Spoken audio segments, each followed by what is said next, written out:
నమస్కారం వార్తలకు స్వాగతం ముందుగా ముఖ్యాంశాలు ఆర్టీసీ బస్ పాస్ ధరల పెంపునకు నిరసనగా ఎమ్మెల్సీ కల్వకుంట్ల కవిత ఆధ్వర్యంలో బస్ భవన్ ముట్టడి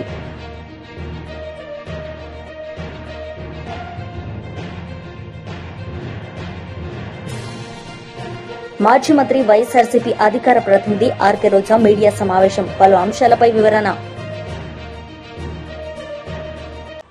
ఆర్టీసీ బస్ పాస్ ధరల పెంపునకు నిరసనగా తెలంగాణ జాగృతి అధ్యక్షురాలు ఎమ్మెల్సీ కల్వకుంట్ల కవిత ఆధ్వర్యంలో బస్ భవన్ ముట్టడి పెద్ద ఎత్తున జాగృతి కార్యకర్తలతో కలిసి బస్ భవన్ ను ముట్టడించిన ఎమ్మెల్సీ కవిత ఈ సందర్భంగా ఆమె మాట్లాడారు.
తగ్గించాలని డిమాండ్ చేస్తున్నాం. 1100 ఉంటే 1400 చేసిండ్రు. ఊర్లలో ఇది కరెక్ట్ కాదు. ఈ బస్సు మిమ్మల్ని ఎవరు అడగలేదు. ఆర్టీసీ ఇప్పుడు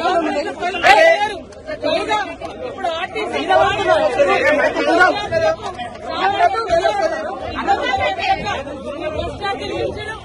కరెక్ట్ కాదు. వెంటనే తగ్గించాలని ప్రభుత్వాన్ని తెలంగాణ జాగృతి డిమాండ్ చేస్తున్నారు. తగ్గించకపోతే ఎట్లా ఉండబోతుంది?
తెలంగాణ ప్రభుత్వం 50% పైచీలకు ఆర్టీసీ ధరలు పెంచడం, సామాన్య విద్యార్థులకు చిన్న చిన్న ఉద్యోగాలు చేసుకునేటటువంటి వారికి అదేవిధంగా మెట్రో ధరలు పెంచడం, దానికి అనుబంధంగా ఉన్నటువంటి ఎంఎంటీఎస్ ధరలు పెంచడం అన్నది నిజంగా కూడా దారుణం.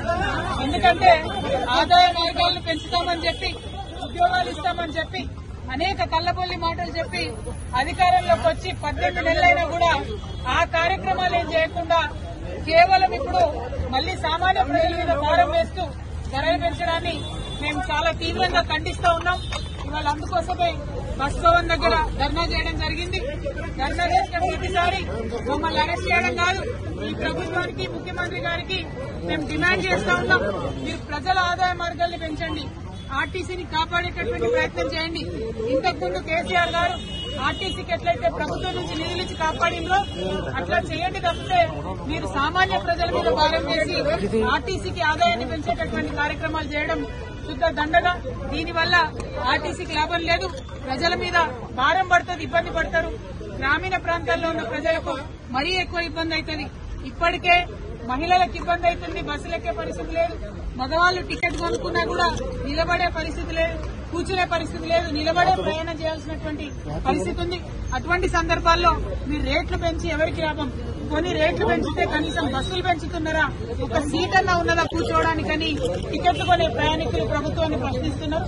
అవేమి చేయకుండా కేవలం మీరు రేట్స్ పెంచడం చాలా దారుణం. ఈ వైఖరిని మేము ఖండిస్తున్నాం. మీ రేట్లు తగ్గేంత వరకు కూడా మేము ఉద్యమిస్తామని సందర్భంగా తెలియజేస్తా ఉన్నాం. Guntur east MLA Nazeer Ahmed, Yadava corporation chairman G Narasimha Yadav media సమావేశం నిర్వహించారు. ఈ సందర్భంగా ఆయన మాట్లాడారు. మహిళలే కాకుండా ప్రపంచంలో ఉన్నటువంటి మహిళలు కూడా తలంపుగా మారినటువంటి పరిస్థితులు. ముఖ్యంగా ఈరోజు రాష్ట్రంలో జగన్మోహన్ రెడ్డి గారు గత 5 సంవత్సరాల్లో అనేక చోట్ల మహిళల మీద దాడులు చేసినప్పుడు, మహిళల మీద అగత్యాలు జరిగినప్పుడు కూడా మాట్లాడకుండా ఈరోజు తన అక్కస్సును ఈ విధంగా మహిళల మీద చూపించడం అనేది చాలా బాధాకరం అని చెప్పి తెలియజేస్తా ఉన్నా. ముఖ్యంగా ఇప్పటికైనా ఈరోజు పెయిడ్ ఆర్టిస్టులను పెట్టుకొని మీడియా నడుపుతున్నటువంటి జగన్మోహన్ రెడ్డి గారు తనదైనటువంటి శైలిలో ఏ విధంగా మహిళలను ప్రతిసారి కించపరిచేటువంటి కార్యక్రమాలు చేస్తా ఉన్నారో రాష్ట్రంలో ఉన్నటువంటి ప్రతి ఒక్క తల్లి చెల్లి కూడా ఆలోచించాల్సినటువంటి సమయం ఆసన్నమైందనేటువంటి విషయాన్ని ఈ సందర్భంగా తెలియజేస్తా ఉన్నా. ముఖ్యంగా ఈరోజు మనందరం కూడా చూస్తే ఒక పక్కన కల్తీ మద్యం ద్వారా రాష్ట్రంలో ఉన్నటువంటి 300 మంది పొట్టన పెట్టుకున్నటువంటి గత పాలకుడు జగన్మోహన్ రెడ్డి గారు ఈరోజు మహిళలను కించపరిచేటువంటి విధంగా ఒక హోంమంత్రి కాదు, ఒక మంత్రి కాదు, ఎవరినైనా కూడా వదిలిపెట్టకుండా ఇష్టం వచ్చినట్టు మాట్లాడేటువంటి సంస్కృతి గత పాలకులది. ఇప్పటికైనా రాష్ట్రంలో ఉన్నటువంటి మహిళా లోకం కళ్ళు తెరవాలి. ఇటువంటి చౌకబారు విమర్శలు చేస్తున్నటువంటి సజ్జల రామకృష్ణారెడ్డి గారు ఏదైతే ఆయన మాట్లాడేటువంటి మాటలు ప్రతి ఒక్కసారి కూడా జగన్మోహన్ రెడ్డి గారు ఇచ్చినటువంటి స్క్రిప్ట్ ద్వారా మాట్లాడేటువంటి వ్యక్తి ఈరోజు సజ్జల రామకృష్ణారెడ్డి గారు. ఇప్పటికైనా మహిళా లోకాన్ని క్షమించమని అడిగి వాళ్ళందరూ కూడా ఇటువంటి చౌకబారు విమర్శలు మానుకోవాలని చెప్పి ఈ సందర్భంగా చెప్తా ఉన్నా. వైసీపీ నేతలు త్వరలోనే తగిన మూల్యం చెల్లించక తప్పదనేటువంటి విషయాన్ని గ్రహించాలని చెప్పి కూడా వైఎస్ఆర్సీపీ ప్రధాన కార్యదర్శి చెవిరెడ్డి భాస్కర్ రెడ్డి మీడియా సమావేశం నిర్వహించారు. ఈ సందర్భంగా ఆయన మాట్లాడారు. మీరు మేము చెప్పినటువంటి స్క్రిప్ట్ని వీడియో చేయాలి అని ఒక రహస్య ప్రదేశంలో పెట్టి, చిట్లో కూడా కాదు, గత 3 రోజులుగా ఆదివారం నుంచి ఈరోజు మంగళవారం ఒక రహస్య ప్రదేశంలో పెట్టి వాళ్ళకి నరకం చూపిస్తున్నారు. మీరు ఏం సాధించబోతారో అర్థం కావడం లేదు, మీరు ఏం సాధించాలనుకుంటున్నారో అర్థం కావడం లేదు. అరెస్టు చేయాలనుకుంటే అరెస్టు కావడానికి సిద్ధంగా ఉన్నామని చెప్పాం. మీరు శిక్షించాలనుకుంటే శిక్షలు ఎదుర్కోవడానికి, అన్యాయంగా మీరు ఏ శిక్ష విధించాలనుకున్నా దాన్ని ఎదుర్కోవడానికి సిద్ధంగా ఉన్నామని చెప్పాం. మీరు జైలుకి పంపాలనుకుంటే మీ చిట్టి కార్యాలయానికి వస్తాం, అరెస్టు చేసి జైలుకి పంపండి అని చెప్పాం. కానీ చిన్న ప్రాణాలను చంపేయద్దు అంటున్నాం, చిన్న ప్రాణాలకు నరకం చూపించద్దు అంటున్నాం, చిన్న ప్రాణాలు జీవితం అంటే భయపెట్టేలా చేయొద్దు అంటున్నాం. మీకు తెలుసు, మీ మనస్సాక్షికి తెలుసు ఇందులో ఏ కేసు లేదు, ఏ తప్పు లేదు అని. తెలిసినా కూడా తప్పుడు కేసులు పెట్టడానికి, తప్పుడు సాక్ష్యాలు సృష్టించడానికి మీరు పడుతున్నటువంటి కష్టం, శ్రమ, తపన చూస్తుంటే నిజంగా కూడా అనిపిస్తుంది ఒక వ్యవస్థ ఈ స్థాయికి వెళ్ళిపోతుందా అని. ఓకే, మీరు ఈరోజు తప్పుడు కేసులు పెట్టి తప్పుడు సాక్ష్యాలు సృష్టించి శిక్ష విధిస్తారు, భరిస్తాం, భరించడానికి సిద్ధంగా ఉన్నాం. ఏ తప్పు చేయకపోయినా ఈ ప్రభుత్వం విధించేటువంటి శిక్షలు భరించడానికి సిద్ధంగా ఉన్నాం. ఏ స్థాయి శిక్ష ఎంత గట్టిగా మీరు ఆలోచిస్తే, ఎంత గట్టిగా మీరు శిక్షించాలనుకుంటే ఖచ్చితంగా చెప్తున్నా అంత గట్టిగా రివర్స్ వస్తుంది. ఏదో ఒక రోజు తప్పుడు కేసులు ఎప్పుడు కూడా నిలవవో, తప్పుడు సాక్ష్యాలు ఎప్పుడు కూడా నిలవవు అనే విషయాన్ని గుర్తుంచుకోమని చెప్తున్నా. ఇంకొకరు కూడా చెప్తున్నారంట, కొన్ని పేర్లు రాసుకున్నారంట. ఏ అనే పేరు కసిరెడ్డి రాజు పేరు చెప్పాలి, బి అనే పేరు ఈ పేరు చెప్పాలి, సి అనే పేరు ఈ పేరు చెప్పాలి. అంటే మీరు ఒక పేర్లు పెట్టుకొని నాతో కూడా ఉన్న వాళ్ళు ఎవరైతే ఉన్నారో వీళ్ళందరికీ ముందుగానే ఒక లిస్టు ప్రిపేర్ చేసుకున్నారంట. ఒక సీట్ రెడీ చేసుకున్నారంట. ఆ సీట్లో ఒక పేరు గిరి అనే కానిస్టేబుల్ ఈ పేరు చెప్పాలి, మదన్ అనే కానిస్టేబుల్ ఈ పేరు చెప్పాలి, బాలాజీ అనే అతను ఈ పేరు చెప్పాలి, నవీన్ అనే అతను ఈ పేరు చెప్పాలి. ఇలా ముందుగానే ప్రిపేర్ చేసుకొని ఆ ప్రకారము మీరు కొట్టి బెదిరించి భయపెట్టి నరకం చూపించి వాళ్ళ చేత ఆ పేర్లు చెప్పించుకునే ప్రయత్నం, వాళ్ళతో సంబంధం ఉండదని చెప్పించుకునే ప్రయత్నం, తద్వారా కేసులో ఇరికించి జైలుకి పంపించాలనే ప్రయత్నం.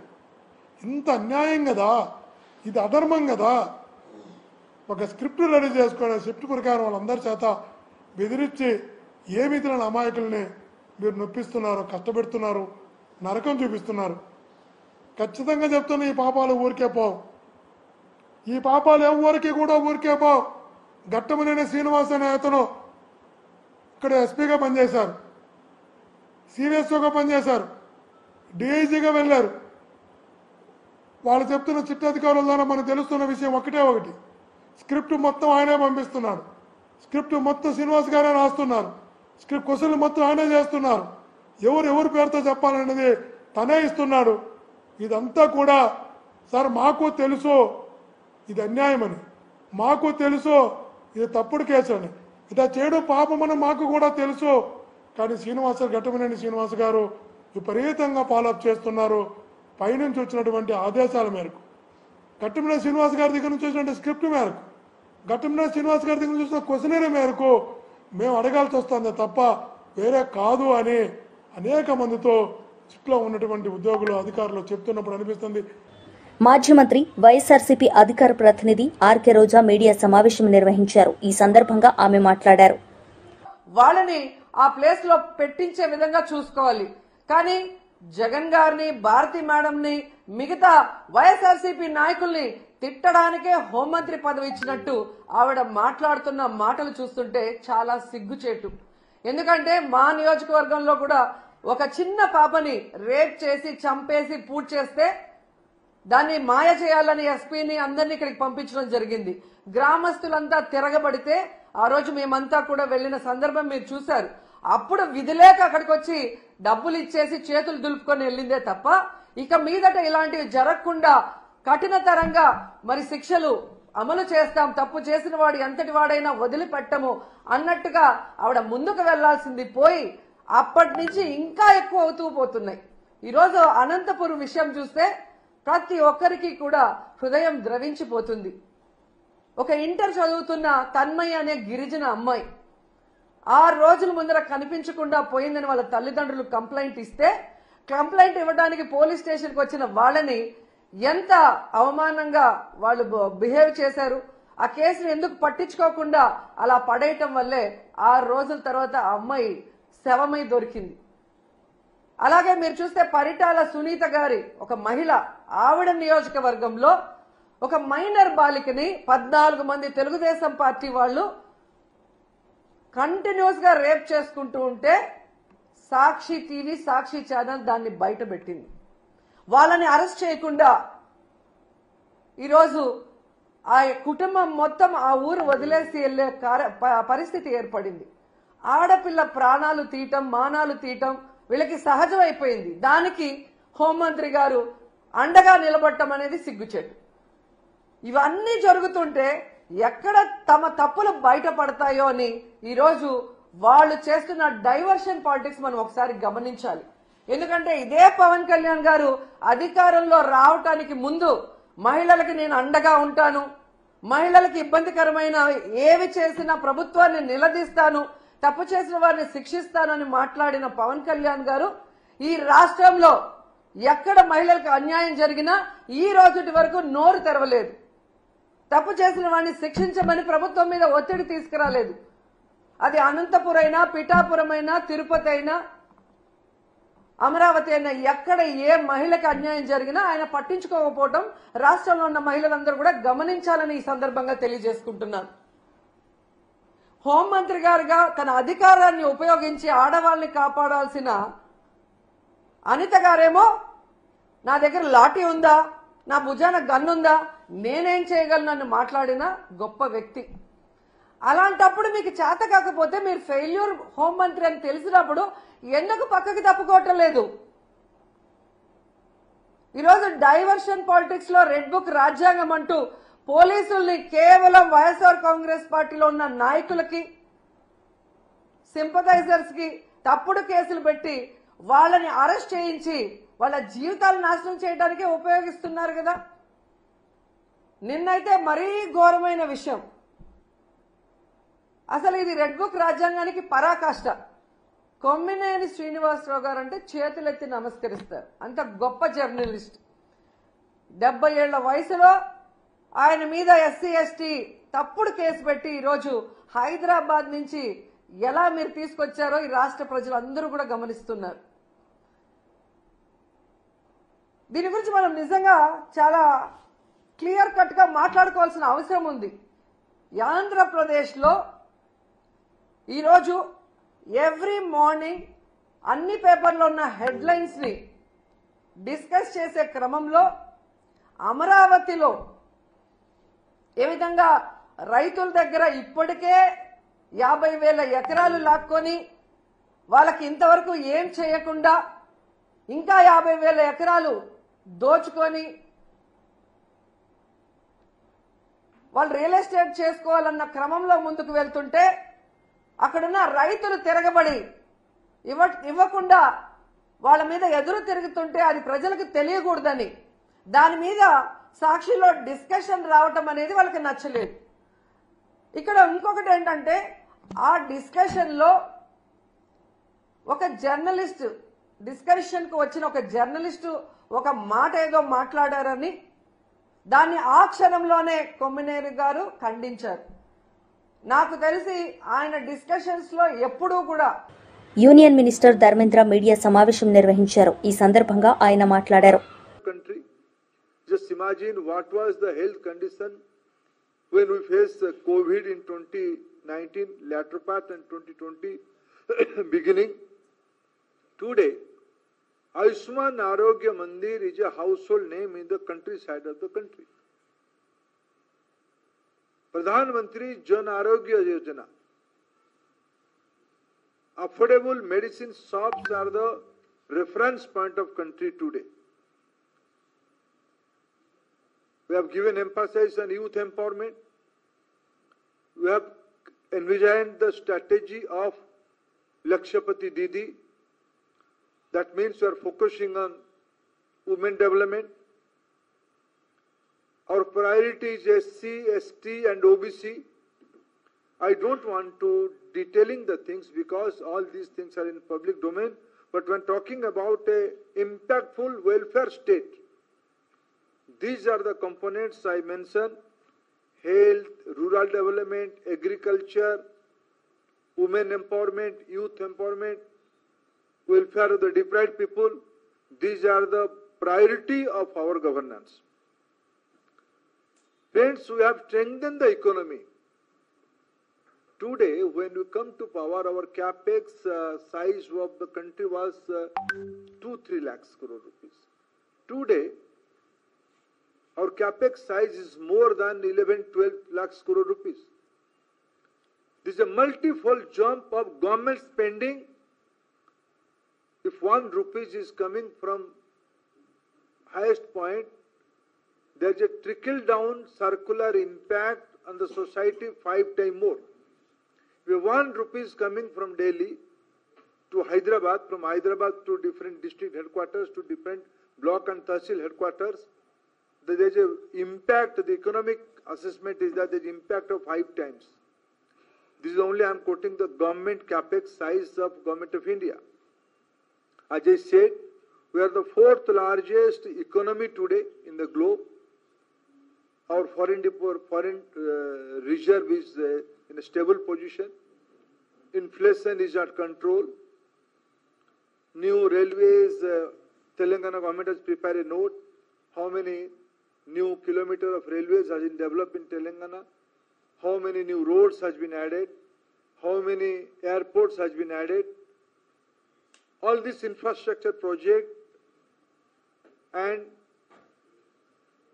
Yojana like Mudra, inclusive policy like Janadhan, all these are the fundamentals of a robust economy. Friends, we have developed a transparent governance.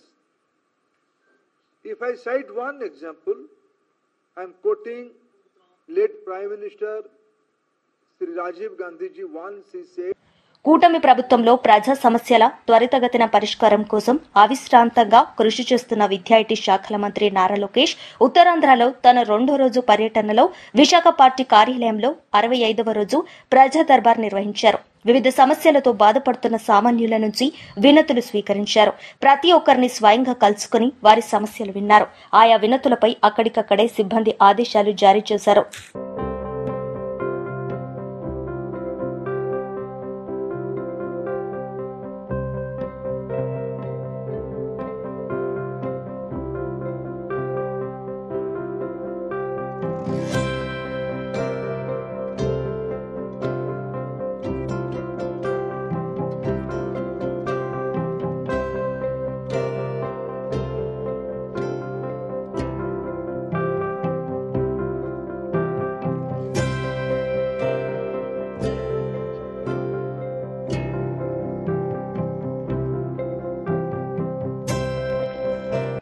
రేపు జరిగే మహేశ్వరం నియోజకవర్గం బ్లాక్ కాంగ్రెస్ 1-2 మీటింగ్స్ లో పార్టీ అధ్యక్షులు కార్యవర్గం ఎంపికపై చర్చిస్తామని కాంగ్రెస్ ఇన్ఛార్జ్ కిచ్చెన్నగారి లక్ష్మారెడ్డి చెప్పారు.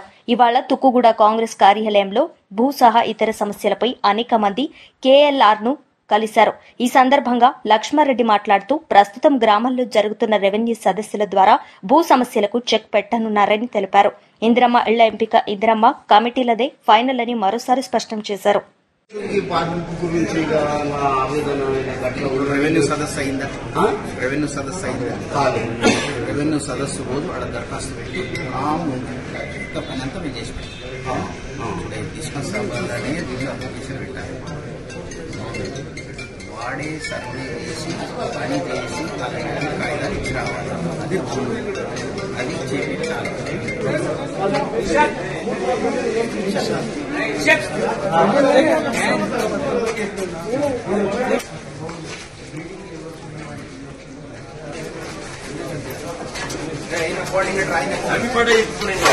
జన్మదిన శుభాకాంక్షలు.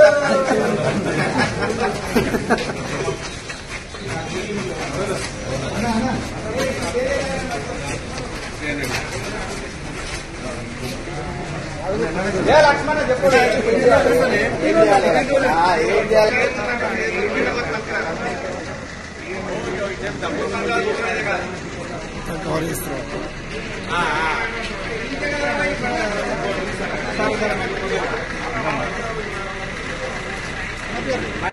బెంగళూరు తొక్కిసలాట కేసు ఆర్సీబీ అధికారికి హైకోర్టులో చుక్కెదురు. మధ్యంతర ఉపశమనానికి కోర్టు నిరాకరణ. జూన్ 11 వరకు ఉత్తర్వులు రిజర్వ్ చేసింది హైకోర్టు. వార్తలు ముగించే ముందు ముఖ్యాంశాలు మరోసారి. ఆర్టీసీ బస్ పాస్ ధరల పెంపునకు నిరసనగా ఎమ్మెల్సీ కల్వకుంట్ల కవిత ఆధ్వర్యంలో బస్ భవన్ ముట్టడి.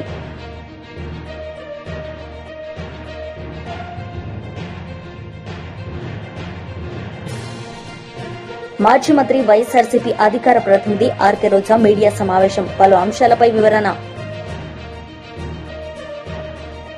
ఈ వార్తలు ఇంతటితో సమాప్తం. తిరిగి ప్రసారమయ్యే వార్తల్లో మళ్లీ కలుద్దాం. అంతవరకు సెలవు. నమస్తే.